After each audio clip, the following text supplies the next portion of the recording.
in classical games, it is very difficult for me to wait for the opponent's move. That's why I walk a lot. Yeah. I am so impatient and so nervous. And the game is on. We see d4, knight f6, c4, e6. Will Magnus stick to his Tarrasch, which he has been playing in the rapid? Yes. There we go. And bishop g5. This is a little bit different.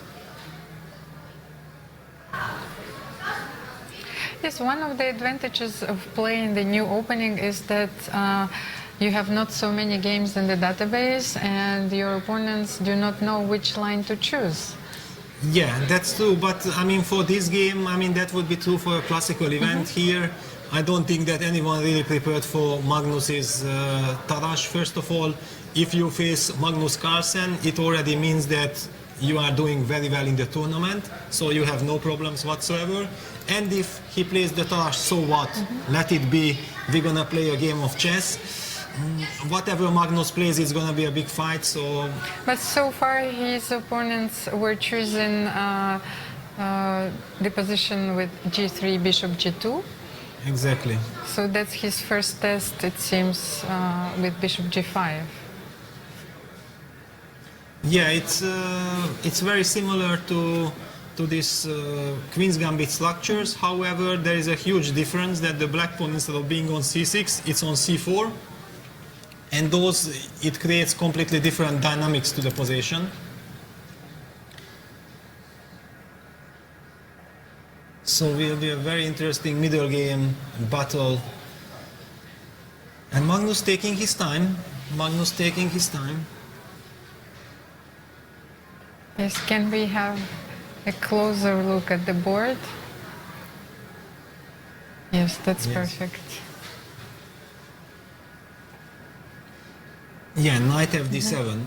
I think maybe it was the longest thought so far of Magnus in this Blitz Championship. Almost in the whole, even in rapid, he was not spending almost 1 minute on any of his moves. But knight f7, very important move, because if black manages to get rid of white's active bishop on g5 and knight on e5, then his pawn structure with c5, c4 and d5 will be very, very powerful, restricting white's usual play. The bishops are exchanged. The question is what to do with the knight. What to do with the knight? Bishop f3 played, absolutely correct. Forcing knight e5, d5. And how is Magnus planning to protect the d5 pawn? By playing rook d8 or knight c6, because it's not exactly a protection, since white attacks it with 3 pieces and black can only maximum protect it with 2.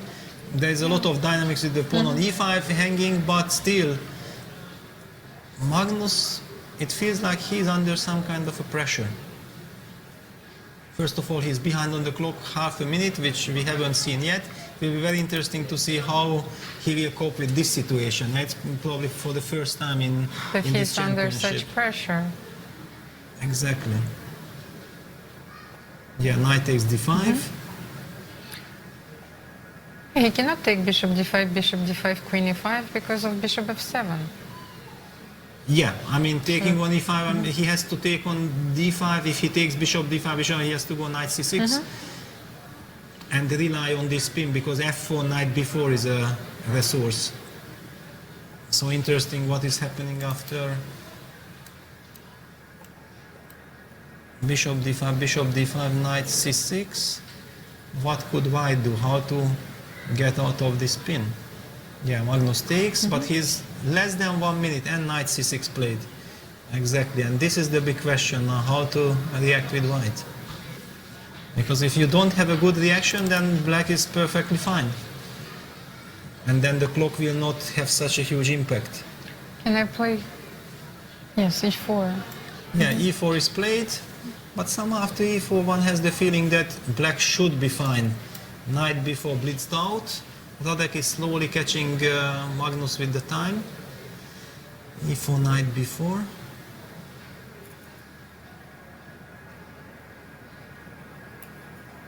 Yes, and I cannot play queen d4 because of knight c2, because that would be such a nice move in this position. Yes, centralizing, Yeah. cementing everything. This is the problem. Yeah, it's a fork. So rook c1 is played. Rook c1 is kind of a silent draw for, because black could probably already liquidate with knight d5, queen e5 to a drawish position, but Magnus wants to keep the tension. Can I play the knight d5, he takes d5, queen e5, rook c4, queen b2?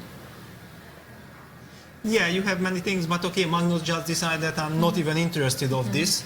He goes for compensation position. He wants to have this option of going knight d3, taking on e5. So Magnus is ambitious. Whether it's a good practical choice, we don't know yet. And Radek goes f4. He feels also that he has to create his own play. And now equal time, 41 versus 40, now 39. And he threatens to play f5 and f6. Yeah, it's hanging in the air. I think we will see big drama here, because this is such a complex position with so little time. We will be in for a dramatic treat. Rook f d1, keeping the pressure on protecting the d5 bishop, and Magnus steps out of this bishop takes f7 trick. You see, so do we witness two rooks versus queen? Yes, I think so. Yeah, takes. And how to judge this? Whom does it benefit that both players have only 30 seconds? g6 will be played. It's much easier to play with two rooks, no?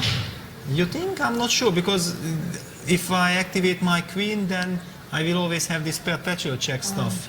I mean, white's position is not protected. If the white pawns would be f2 and e3, then your king would be safe. You have safe shelter for your king and also protected rook.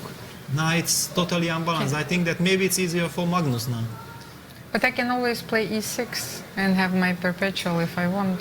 Yeah, probably you will have to. Yeah. You will have to, because this a pawn starts to run. You can only hope and look for a perpetual. Magnus goes queen e2, stopping e6. Oh la la, Radek is down to 9 seconds. This is very difficult. 7, I think 6. Radek is in trouble, unless he finds a perpetual. Yeah, rook d6. Very good choice. He needs rook f6. Now a5 is played. Rook f6 should be played unless he blunders a rook then. Rook a6 played with 5 seconds. He wants to play rook a7 then. Yeah, but then black can play queen Queen c4. c4. Yeah, it's not the final. e6 is the threat actually. And then rook a8 mate. So I think he's forced to give a perpetual. Yeah, Magnus gets this queen c4. And 6 seconds. Magnus runs out with his king. Queen d5, queen. Yeah. He needs to keep the control of the e6 square. This is dramatic now, 5 seconds each. g5, a very classy move, opening up the g6 square for the king.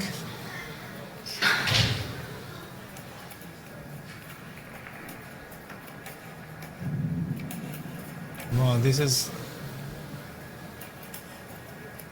looking good for Magnus. Yes, he should replace the pieces on his time. It is very important.